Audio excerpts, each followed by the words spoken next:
Hello and welcome to an overview of the work of the Royal Meteorological Society and highlights from 2022.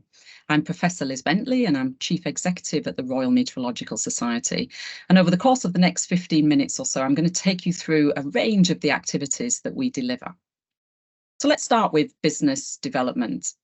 And this is overseen by our Head of Partnerships, Ella Clark. And you can see from this slide, there are multiple strands that make up our business development function, all helping to deliver on our strategic objectives and providing diversity in our income streams to help with, the longevity of the society.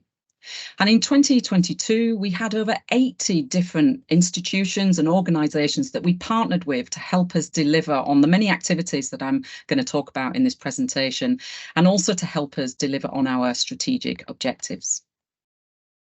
If we take a look at marketing and communications, so this is done through our engagement with the media, through our social media platforms, and also on our websites.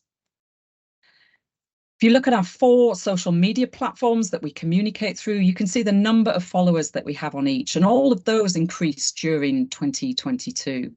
There's a couple of examples of the media interviews that were given during that year. In fact, it was a record-breaking year for us from the perspective of media interviews, with 311 interviews given, and that led to over 3,500 individual items of media coverage. And I'm delighted in that year that our marketing and comms team were finalists for the Team of the Year at the MEMCOM Awards. If you haven't had a look at our website recently, I would encourage you to revisit at rmets.org. We have regular news items as well as a wealth of information about the work of the Society. If you're a member, it's worth visiting our membership dashboard, which has been redeveloped recently as well, so to find out what's new on there. And at the bottom right of this slide, you'll see the web address for our podcast series. And we've moved to a new podcast platform and introduced some new podcasts. So again, I'd encourage you to go and have a look, download and listen. Let's look at membership, which decreased slightly during 2022. So at the end of the year, we were at 3,222 members. And this work is overseen by our membership secretary, Catherine Parker, who is probably the person who engages most with our members at the Society.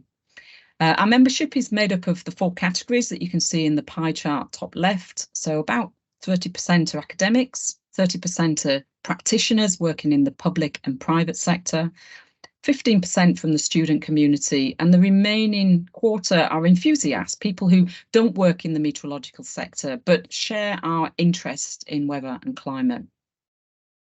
The bar chart at the bottom right gives a breakdown of the membership numbers within each of the age ranges that are shown on the chart. And within that, there's a breakdown of the percentage of male and female members, female being blue and male being orange. And you can see in the younger age categories that there's roughly a 50-50 split between male and female. Very much an aspiration for us from diversity of our membership, but also diversity across the sector. And in recent months, we've done an EDI survey, which has allowed us to collect data not only on gender, but also some of the other diversity categories. Membership development is a key activity of the Society, and it's overseen by the Membership Development Board, which is chaired by the General Secretary. And the key aim is for retention and to increase growth of our membership. This work is overseen by Sharon Stevens, our membership manager, and you can see there's a number of activities here that work towards developing either retention or growth of membership. But I'll draw your attention to the membership retention in 2022, which sat at 90.4%. So we were delighted that year that, the vast majority of our members renewed and decided to stay with the Society. If we look at professional accreditation, this work is overseen by Catherine and Sharon again, and it really focuses on the registered and chartered meteorologist schemes. And by the end of 2022, the total number of registered and chartered meteorologists sat at 187, and you can see the breakdown of the numbers in this chart. We also have the online access system, which is available to our members, and we have currently 971 users of Access. Access can be used to put professional objectives and to store CPD records, as well as applying for the registered and chartered meteorologist. And we have over 16,000 CPD records on the Access system. One of the key CPD activities that the Society delivers are the MET Masterclasses, and we've been running these in partnership with the University of Reading for a number of years now. And we had a spring series and an autumn series in 2022 with a combined number of registrations for those events of 3,600, very popular events for people working in the meteorological sector. If we look at scientific publishing, a really important area for the Society, overseen by Alison Brown, our Head of Scientific Publishing. Our partners are Wiley, and we were working very hard in 2020 to implement our open access strategy. And also we did a survey of weather readers, and we've been implementing some of the feedback from that survey over recent months. We have 8 international journals that you can see on the left of this slide, and the 4 that are starred are fully open access. So half of our journals are fully open access. The other half are hybrid, which means that authors can publish manuscripts for free and the reader pays to view those manuscripts. But our members can view all of the manuscripts, whether they're from the 4 hybrid or obviously the open access journals as well. So real member benefits. And you can access all of those journals from our journal hub, which is shown on the top right with the URL given here as well, all collated together for easy access. I'd also like to draw your attention to our academic book series, which we do in partnership with Elsevier. And during 2022, we published 2 books, the 2nd and 3rd in that series that you can see here, bottom right. If we move on to education and outreach, education, well, it's one of our pillars of our charitable work. It's centred towards young learners and teachers, and is at the heart of why we are a charity, why we're unique in what we do and how we do it.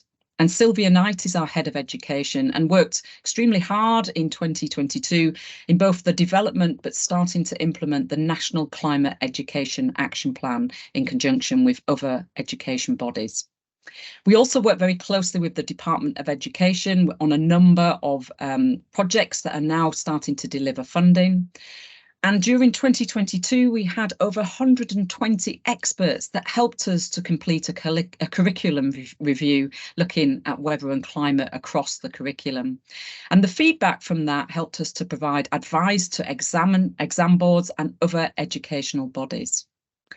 We also launched our Ipsos survey, commissioned by the Royal Met Society, and the survey is for school leavers, and we'll be doing this every year to understand the level of climate education that children are having and have had through school. And this links with our aspiration that every child should leave school weather and climate literate, and the survey will help us to monitor whether we can meet that aspiration. We also deliver a lot of support to teachers, whether that's through CPD for them or training courses for them as well, and other resources such as our Teacher's Handbook, which was award-winning during 2022. And we have our education website, MetLink. And again, if you haven't visited this website, I would strongly encourage you to do so. The URL is given on the slide. It's designed for teachers and schools, but there's a wealth of educational resources freely available on this website, which I think would be of interest to any meteorologist. And during 2022, we launched a number of new resources listed here. For example, resources from the latest IPCC 6th assessment report, as well as some new videos and animations. And continued our annual diversity survey across UK meteorological undergraduates, as well as our geographical diversity for the Society's interaction with teachers. And our outreach activities included the Weather Photographer of the Year, which was in its 7th year in 2022. And there's some images that won the various categories shown on the left of this slide. And on the right-hand side, you can see an image of Met Matters, which is on our main website. And Met Matters is our public engagement arm of the society with blogs and content reaching a wide audience of people. And this is overseen by Kirsty McCabe, our comms officer. Meetings and conferences. We have our conference and meetings team, Vicky, Kat and Hayley, shown here, who delivered 53 events during 2022. And again, on the left, you can see the pie chart of the breakdown of our members. And outside of that pie chart, you can see the number of meetings that we felt were relevant for each of those audiences. So a really good spread of events across the 53 in total, not only for our members, but for a wider audience as well. Many of those meetings are delivered from our local centres who were getting back up to speed again after the COVID years and starting to get back to do some face-to-face meetings. But many of our meetings are virtual, and I think will remain so even post-COVID years. So again, have a look on our events website to find out the events that are coming up. We do have a number of face-to-face meetings, and we would encourage you to come along and network and meet us. But I do also think many of our events will remain virtual events. On the right-hand side, you can see the YouTube views of those events, because we record many of them. The recordings are available for members only, so again, a member benefit, and we'd encourage you to go and have a look at our YouTube channel and view some of those events if you weren't able to attend. Science engagement, another important area of the Society overseen by Hannah Mallinson and the Science Engagement Committee. And also new to 2022, we launched our Science Engagement Fellows, the 3 fellows you can see towards the bottom of the slide, looking after our engagement with the energy sector, the insurance sector, and our work with the youth and early career scientists. In the autumn of 2022, we ran a climate change forum in London, and the findings from that forum we submitted to the government net zero review. Our popular climate change communication training continued during 2022. We've worked with bodies like the ITV, the PRCA, Planet Network, and also a group of community leaders from around the UK. We've also launched a couple of popular books, most recently the A to Z of Weather, which you can purchase in our online shop. And we also attended COP27. And let me say a little bit more about COP27 and also our pledge to net zero. So we attended COP27 in Egypt. We, as the Royal Met Society, have observer status, which means we can observe the negotiations, participate in formal meetings, and provide input through the various constituencies. In the run-up to COP27, we had a small group of volunteers who pulled together a lot of learning resources specifically focused on the African nations, and we put that on a learning portal and we launched it at COP27. We also had a number of members of our staff who participated in the baton relay, which was taking place between Glasgow, which is where COP26 took place, and Egypt. This was called Running Out of Time.